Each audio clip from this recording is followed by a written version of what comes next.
ٹھیک ہے، بالکل صحیح. میرے ساتھ ارشاد احمد بھٹی صاحب، آپ تشریف لائے، بہت شکریہ آپ کا.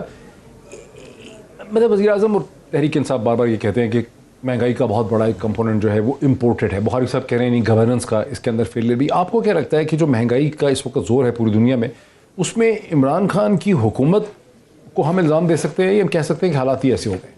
دیکھیے، ایک پہلی بات تو یہ ہے کہ جو ہم مشکل ملک ہے، اس میں کوئی شک نہیں. بہت مشکل ملک ہے.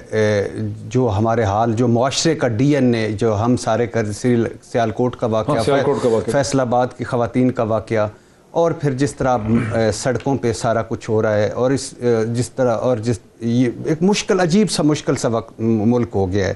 اور اس میں کتنا حکومتوں کا، کتنا ریاست کا، کتنا اداروں کا، کتنا میڈیا کا کتنا کردار ہے، یہ ڈیبیٹیبل ہے. دوسرا، آبادی بم. یہ 1 کروڑ ہیں جو معاشی طور پر آزاد ہیں. 29 لاکھ ٹوٹل ٹیکس فائلر ہیں. 29 لاکھ اور 1 کروڑ جو ہیں، یہ 22 کروڑ کو سر پہ اپنے گردنوں پہ بٹھا کے تو سفر کر رہے ہیں. اس کا تیسرا، کرونا ایفیکٹس، اس کو بھی شامل کر لیں. چوتھا، بین الاقوامی مہنگائی لہر. کوئی شک نہیں، پوری دنیا میں بلومبرگ کہہ چکا ہے، الجزیرہ کہہ چکا ہے، اکانومسٹ کہہ چکا ہے، امریکہ، برطانیہ، یورپ، جرمنی میں مہنگائی سے لوگ لیکن ان کی مہنگائی، ان کے ذرائع آمدن، ان کی غربت، ان کی بے روزگاری، ان کے حالات، ان کے واقعات، یہ بالکل سائیڈ پہ ہیں.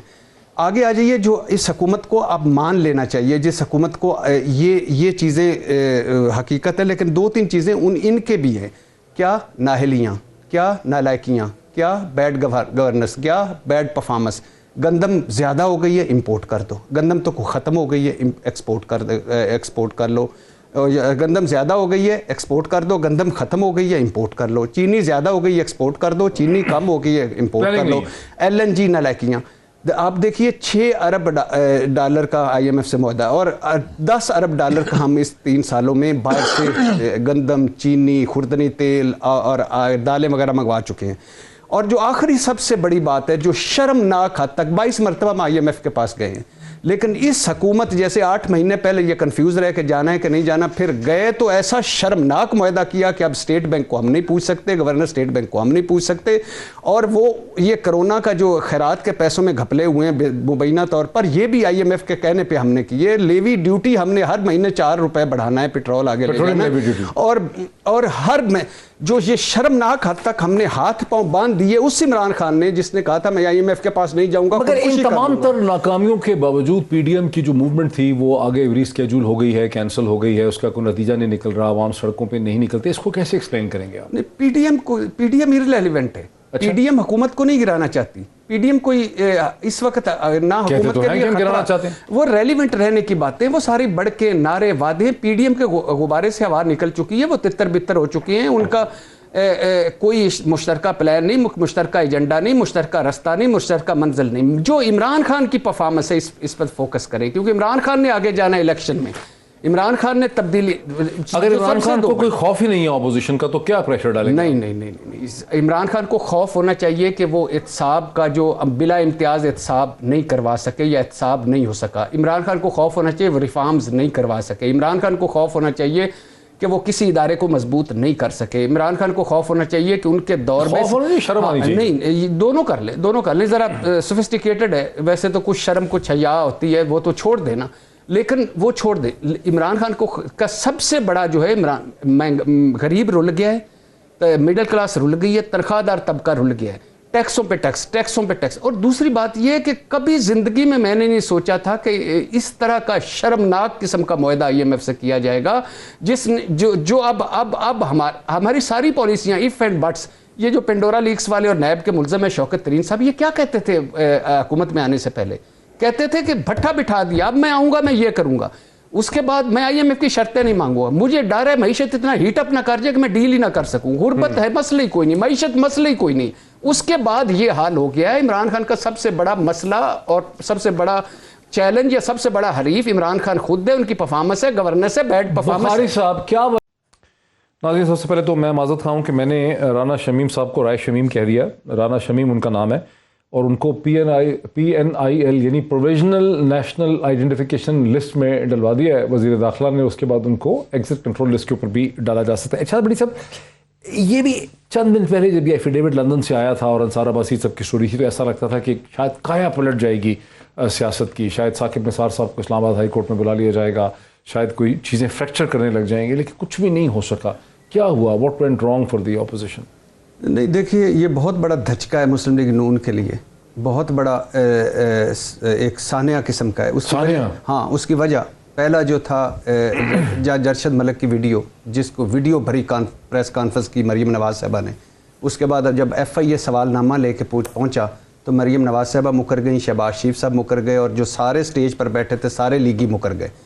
مریم نواز صاحبہ کا جو سوال نامہ میرے پاس پڑا ہوا ہے، جواب جو انہوں نے کہا کہ مجھے پتہ ہی نہیں ہے کہ ویڈیو آئی کہاں سے، ویڈیو بنائی کس نے، ویڈیو لائی کس نے، ویڈیو بنائی ناصر بٹ نے، ویڈیو چلائی ناصر بٹ نے، ویڈیو پہنچائی ناصر بٹ نے، اور مجھے کوئی نہیں پتہ. اور ناصر بٹ صاحب کے کو ڈھونڈا گیا تو وہ لندن جا چکے تھے الحمدللہ. تو اور اس کے بعد جس کی سپریم کورٹ نے کہا کہ یہ کیسے لوگ ہیں کہ جو اپنی کہانی سے ہی لا تعلق ہو گئے، یہ ویڈیو بنانے والے ویڈیو تو یتیم ہو گئی.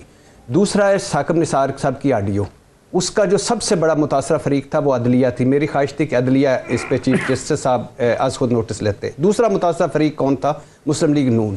مسلم لیگ نون ادھر بھی نہیں، صرف سیاست کر رہی ہے. تیسرا تھا حلف نامہ. رانا شمیم صاحب سندھ مسلم لیگ سندھ کے لائرز کے نائب صدر، نواز شریف صاحب کے وکیل، اور لندن میں حسین نواز سے 2 ملاقاتیں کرنے والے، نواز شریف صاحب سے لندن میں ملاقاتیں کرنے والے، اور انہوں نے جب حلف نامہ لایا تو اس کا بھی سب سے بڑا متاثرہ فریق تھا. یعنی ان تینوں کا، جج ارشد ملک اور ثاقب نثار آڈیو اور رانا شمیم حلف نامہ، تینوں کا 2 بڑے فریق ہیں. ایک عدلیہ جس کی ساکھ پر سوال اٹھے ہیں، دوسرا مسلم لیگ نون. عدلیہ نے پھر بھی اطہر من اللہ صاحب کا بھلا، انہوں نے یہ اب کوئی بات چھیڑی.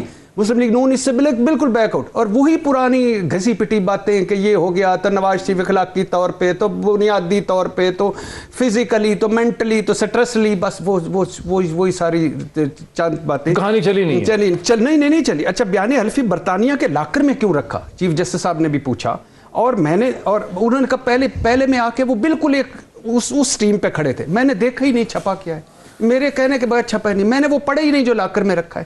اچھا، پھر اخبار کو بیان حلفی دیے ہی نہیں، پتہ نہیں کیسے پتہ چل گیا. اگر بیان حلفی، اچھا تو پھر اس کے بعد عدالت نے کیا کہا؟ انہوں نے کہا اگر بیان حلفی ویسا نہ نکلا جو خبر میں تھا تو پھر تو آپ نے توہین عدالت کی ہے اور سیریس ہے.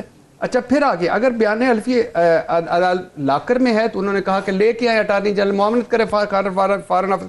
دوبارہ آئے، ہاں جی میرا ہے، اور یہ تو میں اون کرتا ہوں، میں ثاقب نثار کو کنٹیسٹ کرتا ہوں. اب یہ اس میں کئی سوال ہیں. پہلا کہ ان کا ضمیر جاگ گیا. یہ چیف جج تھے، یہ پہلے ہفتے بعد ضمیر نہیں جاگا، مہینے بعد ضمیر نہیں جاگا، سال بعد ضمیر نہیں جاگا، اور ضمیر جاگا تو متعلقہ فورم پر جانا چاہیے تھا. لندن میں حسین نواز شریف سے ملاقاتیں کر کے ٹھیک ہے، وہاں کیوں ذرا بخاری صاحب دوسرا لاکر میں کیوں رکھا؟ تیسری بات یہ ہے کہ مکرے کیوں؟